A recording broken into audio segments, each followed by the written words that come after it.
Hi everyone, my name is Avery Watson, and this is my manager leader interview project. So for my interview, I decided to interview someone in healthcare, and because I'm gonna try to go into healthcare myself, so I decided to interview Alicia Roberts. So Alicia Roberts, she's a nurse, and now she's assistant professor of nursing and a nursing simulation coordinator at Whitfield Community College. I'll get more into her background a little bit later, but Alicia, she is a wonderful nurse.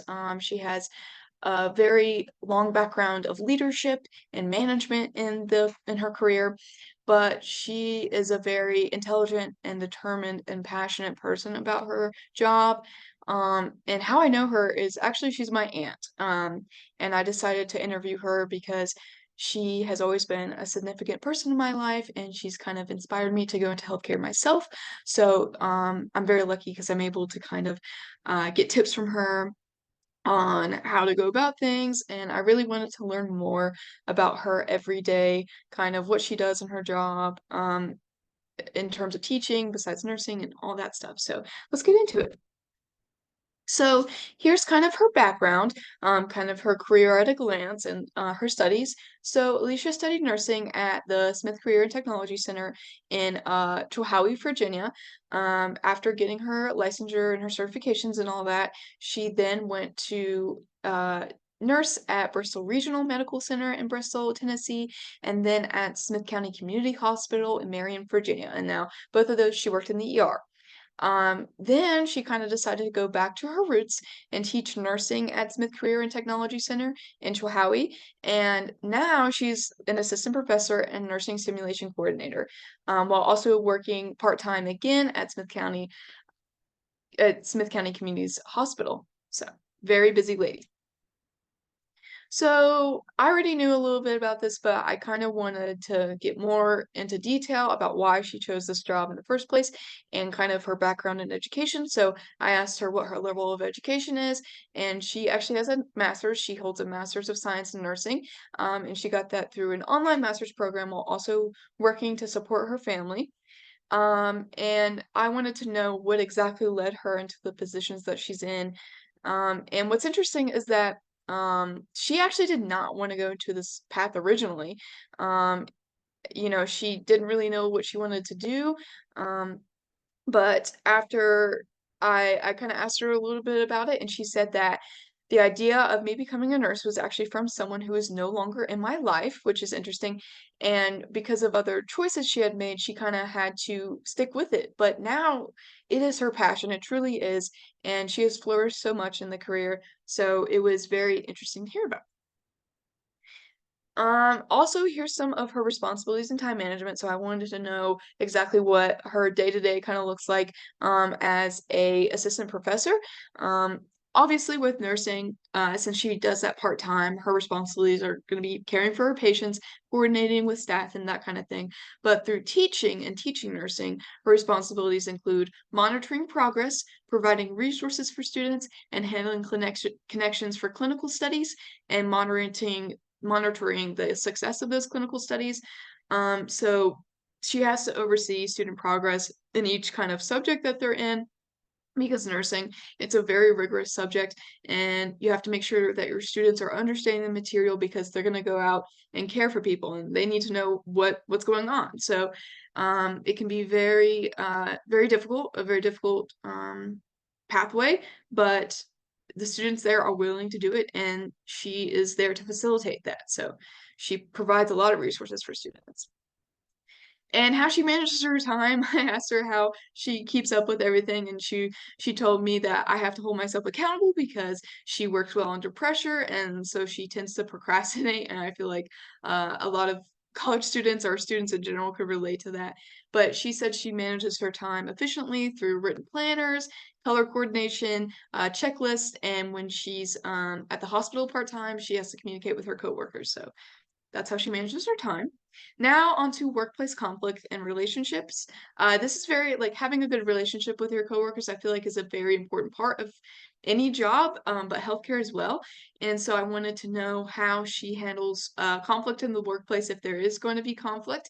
And she said, you know, communication is key always. You have to be open to differing perspectives, and you have to be respectful of whoever you're talking to. So she said a lot of the times conflict is miscommunication, and it's important to be open and honest when handling those conflicts. So she said, you know, you just have to be honest with whoever you have a conflict with, and hopefully you can grow from it and learn how to handle communication better in the future. And I also wanted to know how important interpersonal relationships with employees are to her. And since the medical field relies heavily on teamwork and communication, she told me it's very important to have those relationships and to harbor and flourish those relationships because ultimately they can affect your team and your patients. So making sure that you guys are kind of all on the same page with whatever it is you're doing is very important and can ultimately help your patients out more. Okay, and I also kind of wanted to know challenges in the field, and what motivates her students and her coworkers. So, um, I wanted to know what the biggest challenges and rewards she's facing in her career currently, and if she had any examples of that. And she said that right now, especially at the community college that she is teaching at, colleges don't sometimes don't really understand how nursing programs have to run things, and that can be a large challenge. There's a lot involved in nursing programs, and sometimes that can um, really kind of be back and forth between people in their university or the college or wherever you're at. And she also said that increasing expenses for students are a challenge. I think that goes to show that's kind of for everyone right now, but for nursing students, she told me that they have to buy a lot of programs, like online programs and textbooks and things like that that really help them flourish, and without those then it's kind of difficult and they're very expensive. But on the flip side of that, she said rewarding students and the rewards part of that is it's massive. I mean, she told me that seeing this career change people's lives makes it all worth it. And she gave me several like stories of students that she's had in the past that were unable to buy their own car or have their own apartment, and now they have a house and a family, and they are doing very well. So that was amazing to hear. And I also wanted to know how she sort of encourages and motivates her coworkers and students. So she told me that she's a very engaging teacher, which is probably true. She's a very engaging person in general. And she is also very honest but positive. So she wants her students to understand that um, because nursing is very difficult, they have to buckle down and they have to be open to challenges. But she's also very positive and available to her students in case, you know, they might be going through something. And she wants to make sure that her students have the resources to facilitate that, whether it be monetary issues, whether it be mental health issues. She wants her students to understand that she's a resource for that, which is amazing. She's a very open person. And so the quote from that, she said, I give my students examples of people who knew that higher education was the only way to get themselves or their families out of difficult situations. And she likes to have kind of one-on-one talks frequently with her students to kind of check in and make sure they're doing okay with the program. And kind of the last thing I wanted to know, a couple other things about reflecting on her career and any future goals that she might have soon. And I asked her, would you choose this career path again? And she said, absolutely, I would. I couldn't imagine doing anything else. And if I know Alicia, that's very true. I mean, she's just wonderful at her job, and she's kind of a light for many other people in the career. So um, it is very inspiring to see. And the last kind of thing I asked her if she had any future goals right now, and she said that she wants to earn a couple more certificates in teaching nursing so she can branch out and teach more people. And she also said that she wasn't sure, but she kind of wants a doctorate degree in nursing. And I thought it was interesting.